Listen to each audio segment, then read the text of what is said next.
Now students, page number 90, question number 1. How could the modern periodic table remove various anomalies of Mendeleev periodic table? Okay, anomalies का मतलब होता है बच्चों कमियां, ठीक है ना। जो मॉडर्न पीरियोडिक टेबल आपने पढ़ी हुई है, मॉडर्न पीरियोडिक टेबल किस तरीके से मेंडलीव पीरियोडिक टेबल की कमियों को दूर करता है। तो देखिए बच्चों, मैं आपको यहाँ पर बता दूँ, यहाँ पे टोटल हम लोग 3 पॉइंट्स डिस्कस करेंगे, एक एक करके मैं आपको एक्सप्लेन करूँगा। यहाँ पे जगह नहीं, पहले फर्स्ट पॉइंट आपको क्या लिखना हो मैं एक्सप्लेन करूँ, फिर सेकंड, फिर थर्ड।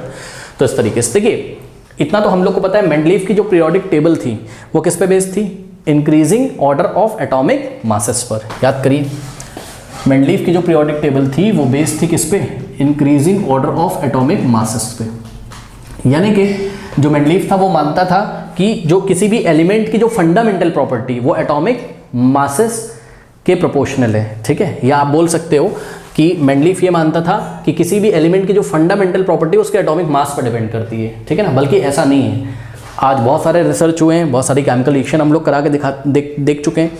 जो मोर फंडामेंटल प्रॉपर्टी वो एटॉमिक मास पर डिपेंड नहीं करती है, एटॉमिक नंबर पे डिपेंड करती है। बात समझ आई कि नहीं आई, ठीक है। तो मॉडर्न पीरियोडिक लॉ किस पे बेस है, मॉडर्न पीरियोडिक लॉ बेस है increasing order of atomic number पर। और एटॉमिक नंबर किसके इक्वल होता है, नंबर ऑफ प्रोटॉन के इक्वल होता है, हमने पढ़ा हुआ है क्लास में, ठीक है ना। तो एलिमेंट्स को मॉडर्न पीरियोडिक टेबल में कैसे रखा गया, increasing order of atomic number के फॉर्म में, यानी कि इंक्रीजिंग ऑर्डर ऑफ प्रोटॉन्स के फॉर्म में, ठीक है ना। बात समझ में कि नहीं। तो ये बात किसने बताई थी सबसे पहले, हेनरी मोजले ने। मॉडर्न पीरियोडिक टेबल के बारे में किसने बताया था सबसे पहले, ये क्लास में हमने पढ़ा है, हेनरी मोजले ने, ठीक है। उसने क्या बोला था कि भाई एलिमेंट्स को आप लोग increasing order of atomic masses के फॉर्म में मत रखिए, increasing order of atomic masses के बेसिस पे मत रखिए। हेनरी मोजले ने बोला कि अगर आपको पीरियोडिक टेबल बनानी है तो आप एलिमेंट्स को increasing order of atomic number के बेसिस पे रखिए, क्योंकि एटॉमिक नंबर क्या होता है, प्रोटॉन के इक्वल, और proton is the more fundamental property of an element. Okay, तो सबसे पहले देखिए एग्जाम में हम यहाँ पर एक्सप्लेन करेंगे, पहले कुछ थ्योरी लिखेंगे। हम बोलेंगे when the elements are arrange according to their atomic numbers, okay, on the basis of modern periodic law, ठीक है। मॉडर्न पीरियोडिक लॉ के बेसिस पे जब हम एलिमेंट्स को एटॉमिक नंबर्स के बेसिस पे अरेंज करेंगे, देन ऑल द एनोमलीज और defects of Mendeleev classification disappear. इस तरीके से जितने भी कमियां थी मेंडलीव पीरियोडिक टेबल में वो आपको दूर होते हुए नजर आएंगी, और this can be discuss below. इसको हम इस तरीके से डिस्कस करेंगे। तो पॉइंट 1 देखिए, explanation for the position of isotopes, ठीक है ना। अब ध्यान से चेक करिए बच्चों, आइसोटोप्स क्या होते हैं, पहले तो आप ये समझ लो। आइसोटोप्स कुछ बच्चों को नहीं पता होगा, मैं आपको बताना चाहता हूँ आइसोटोप्स क्या होते हैं। आइसोटोप्स सेम एलिमेंट के ही एटम होंगे, सेम एलिमेंट के ही एटम होंगे, ध्यान से चेक करिए। जैसे कि हम आपको एक एग्जांपल दिखाते हैं क्लोरीन का। अब क्लोरीन यहाँ एलिमेंट का नाम है और उसके हम आपको सेम, मैंने क्या बोला, सेम एलिमेंट के ही डिफरेंट एटम होंगे। अब डिफरेंट एटम हम क्यों बोल रहे हैं, क्योंकि ध्यान चेक करो, एक होता है बच्चों क्लोरीन 35 और एक होता है क्लोरीन 37। अब ये 35 और 37 क्या है, ये 35 और 37 क्या है, सुनिए। ये है एटॉमिक मास, ऊपर क्या लिखा जाता है, एटॉमिक मास, और नीचे क्या लिखा रहता है, एटॉमिक नंबर। तो दोनों क्लोरीन को देखो बच्चों, दोनों ही क्लोरीन को देखिए अगर आप, तो दोनों के एटॉमिक मास अलग है। ये क्लोरीन 35 है और ये क्लोरीन 37 है। तो आइसोटोप्स क्या होते हैं, isotopes are the different atoms of the same element whose atomic numbers are same, जिनके एटॉमिक नंबर तो सेम होंगे लेकिन एटॉमिक मासेस क्या होंगे, डिफरेंट होंगे। बात समझ में आई कि नहीं है। तो देखिए यहाँ पे एटॉमिक मासेस डिफरेंट थे। अच्छा, अब एक बात बताओ, क्लोरीन तो क्लोरीन है ना, मतलब मैं आपको पहले तो एक बात बताना चाहता हूँ, सुनो। पता है आज मॉडर्न टाइम में इतने रिसर्च हो गए हैं, जब भी आपको क्लोरीन मिलेगी ना कहीं पे, क्लोरीन का सैंपल अगर नेचर में आपको मिलेगा, पता है आपको इसका मिक्सचर मिलता है, आपको क्लोरीन 35 भी मिलता है, उसमें क्लोरीन 37 भी मिलता है, ठीक है। क्लोरीन 35 की क्वांटिटी ज़्यादा होती है और क्लोरीन 37 ट्रेसेस में मिलता है, मतलब बहुत कम मात्रा में क्लोरीन 37 होता है। लेकिन क्लोरीन तो क्लोरीन है। जब हम केमिकल रिएक्शन करा के देखते हैं, जैसे मान लो हाइड्रोजन की क्लोरीन से रिएक्शन कराइए, ठीक है ना बच्चों, हाइड्रोजन की अगर आप क्लोरीन से रिएक्शन कराएंगे तो आप ये नहीं पूछेंगे क्लोरीन कौन सा है, 35 वाला है या 37 वाला है, क्लोरीन तो क्लोरीन है, वो तो एलिमेंट है, ठीक है। तो यहाँ पर आपको HCl हाइड्रोजन क्लोराइड गैस मिलेगी, सही है ना। तो अब उसमें चाहे क्लोरीन 35 हो चाहे क्लोरीन 37 हो, तो यानी कि फंडामेंटल प्रॉपर्टी कौन है, तो जवाब है एटॉमिक मास फंडामेंटल प्रॉपर्टी नहीं है। फंडामेंटल प्रॉपर्टी क्या है, नंबर ऑफ प्रोटॉन्स। चेक करो, चाहे क्लोरीन 35 हो और चाहे क्लोरीन 37 हो, दोनों के एटॉमिक नंबर सेम है। एटॉमिक नंबर का मतलब क्या, number of protons. Soon low, atomic number number of proton के इक्वल होता है, यानी कि दोनों के एटॉमिक नंबर क्या है, सेम है, यानी कि दोनों के नंबर ऑफ प्रोटॉन्स क्या है, सेम है। बात समझ आई कि नहीं है, ठीक है। अब सुनो, मेंडलीव क्या करता था बच्चों, मेंडलीव क्या करता था, एटॉमिक मासेस के इंक्रीजिंग ऑर्डर में लगाता था, ठीक है ना। इस हिसाब से उसको क्लोरीन के लिए बच्चों 2 ग्रुप बनाने चाहिए थे मेंडलीव को। चेक करो, ये ग्रुप्स थे उसके ऐसे, ठीक है। तो कहीं उसका आना चाहिए था क्लोरीन 35, यहां मान लो आ गया ये, ऐसे ग्रुप्स, ठीक है।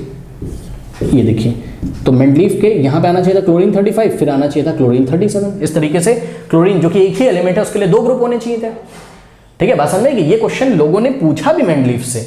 अच्छा, मेंडलीफ ने कर क्या रखा था, मेंडलीफ ने क्लोरीन को एक ही पोजीशन दी थी बच्चों, ठीक है, एक ही ग्रुप में उसको एक ही पीरियड में एक ही पोजीशन दी थी, यही की बस उसने क्लोरीन को ऐसे दिखा दिया था। लेकिन लोगों ने उससे पूछा कि भैया एक बात बताओ मेंडलीफ जी कि आपने तो बेस किसको बनाया है, increasing order of atomic masses को। तो इस हिसाब से तो क्योंकि आइसोटोप का सबको पता था कि आइसोटोप्स में डिफरेंट एटम होंगे ऑफ द सेम एलिमेंट के डिफरेंट एटम होंगे। डिफरेंट एटम क्यों बोल रहा हूँ, सेम एलिमेंट क्यों बोल रहा हूँ, ये भी क्लोरीन है ये भी क्लोरीन है। डिफरेंट एटम क्यों बोल रहा हूँ, डिफरेंट एटम इसलिए बोल रहा हूँ क्योंकि इसका जो न्यूक्लियस का स्ट्रक्चर है वो अलग है, इसका न्यूक्लियस का स्ट्रक्चर अलग है। न्यूक्लियस का स्ट्रक्चर अलग होने का मतलब है क्योंकि ये जो मास है ये कैसे निकालते हो आप, number of protons plus number of neutrons है। दोनों में प्रोटॉन तो सेम है लेकिन न्यूट्रॉन की संख्या क्या होगी, अलग अलग होगी न्यूक्लियस में, ठीक है ना। तो दोनों का एटॉमिक स्ट्रक्चर थोड़ा सा अलग है, इसलिए मैं बोल रहा हूँ different atom of same element में बोल रहा हूँ, different atom of same element में बोल रहा हूँ, ठीक है। तो इस हिसाब से मेंडलीफ से पूछा गया भैया आपको तो क्लोरीन के लिए फिर 2 जगह बनानी चाहिए थी, 2 ग्रुप्स में इसको रखना चाहिए था, यहाँ क्लोरीन 35 आता है, क्लोरीन 37। इस बात का जवाब उसके पास नहीं था। जवाब क्यों नहीं था बताइए, जवाब इसलिए नहीं था क्योंकि एटॉमिक नंबर उसका फंडामेंटल प्रॉपर्टी है ना, ठीक है ना। जैसे कि हमने आपको एक केमिकल रिएक्शन यहाँ पे करके दिखाई थी, हाइड्रोजन क्लोरीन के साथ रिएक्शन करेगा तो आप ये नहीं पूछोगे क्लोरीन 35 है कि क्लोरीन 37 है। हाइड्रोजन क्लोरीन से रिएक्शन करेगा तो हाइड्रोजन क्लोराइड ही बनेगा। तो मोर फंडामेंटल प्रॉपर्टी कौन सी है, एटॉमिक नंबर। अब मॉडर्न पीरियोडिक टेबल में आ जाइए जरा, ठीक है। तो जो मेंडलीफ था वो आइसोटोप्स की पोजीशन को नहीं बता पाया क्योंकि आइसोटोप्स में एटॉमिक नंबर सेम होता है और मास नंबर डिफरेंट होते हैं। इस तरीके से एक ही एलिमेंट की अलग अलग पोजीशन होनी चाहिए थी अगर उसको increasing order of atomic mass में रखना चाहिए था। तो जिसका एटॉमिक मास कम था उसको पहले रखना चाहिए था, जैसे कि क्लोरीन 35 को पहले रखता, और जिसका एटॉमिक मास ज्यादा उसको बाद में रखता, क्लोरीन 37, क्योंकि 35 के बाद ही तो कहीं ना कहीं इंक्रीजिंग ऑर्डर में रखेंगे तो 37 आएगा, ठीक है। लेकिन मॉडर्न पीरियोडिक टेबल में क्या है, मॉडर्न पीरियोडिक टेबल में अगर आप ध्यान से चेक करेंगे, मॉडर्न पीरियोडिक टेबल किस हिसाब से बनाया गया है, increasing order of atomic number के हिसाब से बनाया गया है। अब एक बात बताओ बच्चों, जब आप एटॉमिक नंबर पे फोकस करोगे तो इसका भी 17 है, इसका भी 17 है। सुनो, 17 से बड़ा थोड़ी ना होता है 17 तो 17 के इक्वल होता है, यानी कि अब क्लोरीन को केवल एक ही पोजीशन दी जाएगी, है ना। बात समझ नहीं, देखो जिस भी एलिमेंट का एटॉमिक नंबर कितना है 16 है उसको यहाँ रखेंगे और 16 के जस्ट राइट में किसको रखेंगे, 17 वाले को, तो क्लोरीन यहाँ कहीं आ जाएगा। और जैसा कि आप लोग को पता भी होगा, मैं आपको बता दूं कि क्लोरीन का जो होता है पीरियड, वो पीरियड नंबर 3 होता है और ग्रुप नंबर आपका 17 होता है, ठीक है ना। मॉडर्न पीरियोडिक टेबल में क्लोरीन का ग्रुप नंबर आपका 17 है और पीरियड नंबर आपका 3 है। आप लोग चेक भी कर सकते हो अपनी पीरियोडिक टेबल में, ठीक है। ये रहा आपका क्लोरीन। अब यहाँ सिंपली क्लोरीन लिख दिया गया, क्लोरीन का सिंबल ऐसा बना दिया गया, तो वेल नोन है इसमें दुनिया भर के सभी क्लोरीन आ जाएंगे चाहे जितने आइसोटोप्स मिले, क्योंकि सभी आइसोटोप्स का एटॉमिक नंबर तो सेम है ना। तो सोचो जिस एलिमेंट का, बच्चों ध्यान से चेक करिए, ये पीरियड नंबर 3 है। अब सोचो ऐसा कुछ चल रहा होगा, किसी का 15 होगा एटॉमिक नंबर, उसको यहाँ रखा होगा, 16 वाले को यहाँ रखा होगा, ठीक है ना, और 17 वाले को ये देखिए आपने यहाँ रखा। Increasing order of atomic number में चल रहा है। ये क्लोरीन का कितना है, 17 है, मैं लिख दे रहा हूँ यहाँ 17 छोटा सा, ठीक है। इस तरीके से सभी आइसोटोप्स को एक ही पोजीशन मिलेगी क्योंकि सभी आइसोटोप्स का एटॉमिक नंबर क्या होता है, सेम होता है, सिंपल। भाषण में तो मेंडलीफ इस चीज़ को ने एक्सप्लेन करा था और मॉडर्न पीरियोडिक टेबल ने इस चीज़ को एक्सप्लेन कर दिया। अब इस चीज़ को हम लोग एग्जाम में कैसे लिखेंगे, तो पहले हेडिंग लगाएंगे फर्स्ट पॉइंट में, explanation for the position of isotopes. फिर हम लिखेंगे all the isotopes of an element have the same number of proton. यही बात मैंने आपको बताई, पढ़िए जरा क्या लिखा है, all the isotope of an element. जैसे कि एक एलिमेंट मैंने यहाँ चूज किया है, उस एलिमेंट का नाम है क्लोरीन। क्लोरीन के 2 आइसोटोप्स मैंने आपको दिखाए हैं, क्लोरीन 35 और क्लोरीन 37। आप ध्यान से चेक करिए बच्चों, दोनों में एटॉमिक नंबर सेम है। एटॉमिक नंबर किसके इक्वल होता है, नंबर ऑफ प्रोटॉन के इक्वल होता है। तो यही बात तो मैंने लिखी हुई है क्या, कि all the isotope of an element having the same number of proton, so their atomic number is also the same, ठीक है। कुछ बच्चे अगर कंफ्यूज हो तो मैं आपको बता दूं भैया, सुनो, जो एटॉमिक नंबर होता है ना वही नंबर ऑफ प्रोटॉन के इक्वल होता है। क्लास 9 में हमने पढ़ा है, ठीक है। यही बात मैंने लिखी हुई है कि जो आपके आइसोटोप्स होंगे एलिमेंट के, जैसे कि यहाँ क्लोरीन 35 और क्लोरीन 37, उनके मास नंबर तो अलग होंगे लेकिन एटॉमिक नंबर सेम होगा या फिर नंबर ऑफ प्रोटॉन सेम होंगे, ठीक है ना। Since all the isotopes of an element have the same atomic number, अब क्योंकि सभी आइसोटोप्स के सभी आइसोटोप्स जो किसी एक एलिमेंट के जितने भी आइसोटोप्स होते हैं उनके सेम एटॉमिक नंबर होते हैं, इसलिए क्या होगा, they can be put at one place in the group of periodic table. इस तरीके से पीरियोडिक टेबल में केवल किसी ग्रुप में एक ही पोजीशन उनकी आएगी, क्योंकि जो मॉडर्न पीरियोडिक टेबल है उसका बेस क्या था, उसका बेस था, आप लिख भी दीजिएगा कॉपी में कहीं, कि Henry Moseley explains that the more fundamental property of an element is its atomic number, not atomic mass. तो modern periodic table was based on atomic number, ठीक है। तो atomic number is the most fundamental property. तो atomic number के हिसाब से इस chlorine के चाहे जितने भी आइसोटोप्स हो सबके एटॉमिक नंबर तो सेम है, तो उनको एक ही पोजीशन मिलनी चाहिए, ओके। आइए डिस्कस करते हैं, लेकिन इससे पहले यहाँ पे देख लीजिए एग्जांपल हमने दिया हुआ, इसको पढ़ लो। कह रहा both the isotopes of chlorine 35 and chlorine 37 have the same atomic number 17, दोनों के एटॉमिक नंबर 17 है। So both of them can be put at one place in the same group of the periodic table. Group number 17 में आता है chlorine और period number 3 में। आइए discuss करते हैं पॉइंट नंबर 2। नेक्स्ट पॉइंट आप लिखोगे explanation for the position of cobalt and निकल। बच्चों याद करिए, मेंडलीफ के पीरियोडिक टेबल में आपने देखा था यहाँ कहीं आयरन आता था, ठीक है ना, आयरन यहाँ कहीं आता था, फिर यहाँ पर कोबाल्ट और निकल को रखा था। अब कोबाल्ट का एटॉमिक मास कितना होता था 58.9 और निकल का कितना था 58.7। बताइए कौन छोटा है कौन बड़ा है, कौन छोटा है कौन बड़ा है? 58.7 छोटा है और 58.9 क्या है, ग्रेटर है। ये लेस है, ये ग्रेटर है। तो होना क्या चाहिए था, होना चाहिए था कि निकल को पहले होना चाहिए था, यानी कि 58.7 को पहले होना चाहिए था, और कोबाल्ट में कैपिटल सी स्मॉल ओ होता है, याद रखना, कैपिटल सी कैपिटल ओ मत कर देना, वो कार्बन मोनोऑक्साइड हो जाएगा, ठीक है। तो 58.9 करेक्ट। तो ध्यान से चेक करो बच्चों, ये पैटर्न होना चाहिए था, लेकिन था कैसा, ऐसा। ये क्या है, increasing order of atomic mass, क्योंकि बेस क्या बनाया था उसने, increasing order of atomic mass. तो इस हिसाब से होना चाहिए था। लोगों ने पूछा कि भाई निकल और कोबाल्ट को तो तुमने increasing order of atomic mass के फॉर्म में नहीं रखा, increasing order of atomic masses के फॉर्म में ऐसा क्यों नहीं रखा? तो उसके पास जवाब नहीं था। लेकिन अगर आप मॉडर्न पीरियोडिक टेबल में आएंगे तो मॉडर्न पीरियोडिक टेबल कैसे बनी, on the basis of increasing order of atomic number.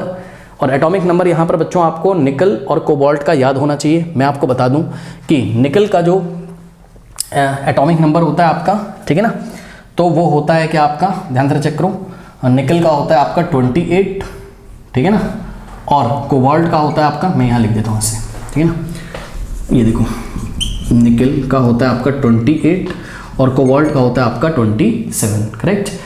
ये एटॉमिक नंबर है। और अगर आपको मास लिखना है तो निकल का होता है 58.7, यहाँ मैं लिख देता हूँ 58.7, और कोबाल्ट का होता है आपका कितना 58.9, ठीक है। अगर आप मॉडर्न पीरियोडिक लॉ देखें तो ये देखिए एटॉमिक नंबर कोबाल्ट का 27 है और निकल का कितना है 28। तो मॉडर्न पीरियोडिक टेबल में अगर आप ध्यान से चेक करोगे तो कोबाल्ट पहले आता है बच्चों, चेक कर लो, और निकल बाद में आता है आपका, इंक्रीजिंग ऑर्डर में लगाया जाता है इसको। मॉडर्न पीरियोडिक टेबल में देखिए कोबाल्ट आपका पहले आता है, निकल बाद में, तो 27 पहले आएगा, 28 बाद में आएगा एटॉमिक नंबर के बेसिस पे, ठीक है। तो यही मैं गलती कर रहा था मेंडलीफ, वो इसलिए एक्सप्लेन नहीं कर पाता, उसका बेस ही गलत था, वो एटॉमिक मासेस के बेस पे अरेंज कर रहा था, ठीक है ना।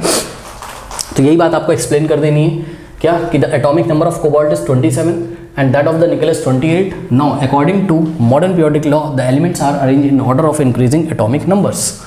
तो इस हिसाब से क्या होना चाहिए, so the cobalt with the lower atomic number 27, ठीक है ना, should come first। इस तरीके से कोबाल्ट जिसका एटॉमिक नंबर छोटा है, लोअर है, 27 उसको पहले आना चाहिए, and nickel with the higher atomic number 28, nickel को बाद में आना चाहिए, should come later even if their atomic masses are in wrong order, जबकि उनके एटॉमिक मासेस क्या है, रॉन्ग ऑर्डर में। ध्यान से चेक करो बच्चों, ऐसा ही तो बेचारे ने मेंडलीफ ने भी किया था, ऐसा ही तो किया था ना, पहले कोबाल्ट को रखा था फिर निकल को रखा था, रख तो दिया था, लेकिन वो अपना बेस क्या बता रहा था, increasing order of atomic mass, तो उस हिसाब से तो फिट नहीं हो रहा है। चेक करो ऊपर, ये increasing order of atomic mass थोड़ी ना है, तो डिक्रीज हो गया एटॉमिक मास, चेक करो डिक्रीज हो गया, ये बड़ा है ये छोटा है, ठीक, रखा उसने सही था, ठीक है ना। बट प्रॉब्लम क्या थी, प्रॉब्लम ये थी कि उसने फोकस नहीं कर पाया एटॉमिक मास पे। तो अगर मॉडर्न पीरियोडिक टेबल में हम देखें तो on the basis of atomic number के हिसाब से बिल्कुल सही।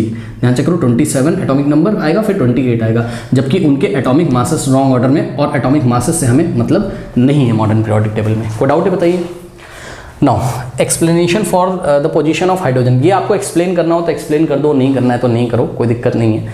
यही दोनों पॉइंट जो मैंने एक्सप्लेन करे वो कर दो, इसमें कुछ खास नहीं, बस आप पोजीशन ऑफ हाइड्रोजन को भी बता दीजिए कि मॉडर्न पीरियोडिक टेबल में आपने हाइड्रोजन को कहाँ रखा है, ग्रुप नंबर 1 में, याद है ली ना कर और नीचे रब से फरियाद, ऐसे कुछ एलिमेंट आते थे, हाइड्रोजन, लिथियम, सोडियम, पोटेशियम, तो ये एल्कली मेटल्स होते थे, याद है आपके। ग्रुप नंबर 1 कौन से आपके, एल्कली मेटल्स, ठीक है। तो एल्कली मेटल्स में सबसे टॉप पे आपने हाइड्रोजन को रखा है, क्यों, क्योंकि लिथियम का एटॉमिक नंबर कितना होता है 3, सोडियम होता है 11, पोटेशियम होता है 19, 3 का इलेक्ट्रॉनिक कन्फिगरेशन 2,1, 11 का इलेक्ट्रॉनिक कन्फिगरेशन 2,8,1 और 19 का इलेक्ट्रॉनिक कन्फिगरेशन 2,8,1। तो चेक करो एल्कली मेटल्स के आउटर मोस्ट में कोई भी मेटल हो, लिथियम उसके भी आउटर मोस्ट में 1 इलेक्ट्रॉन आ रहा है, सोडियम के भी आउटर मोस्ट में 1 इलेक्ट्रॉन आ रहा है, पोटेशियम के भी आउटर मोस्ट में 1 इलेक्ट्रॉन आ रहा है, और हाइड्रोजन का तो एटॉमिक नंबर ही 1 होता है, तो हाइड्रोजन का इलेक्ट्रॉनिक कन्फिग्रेशन ओनली 1 होगा।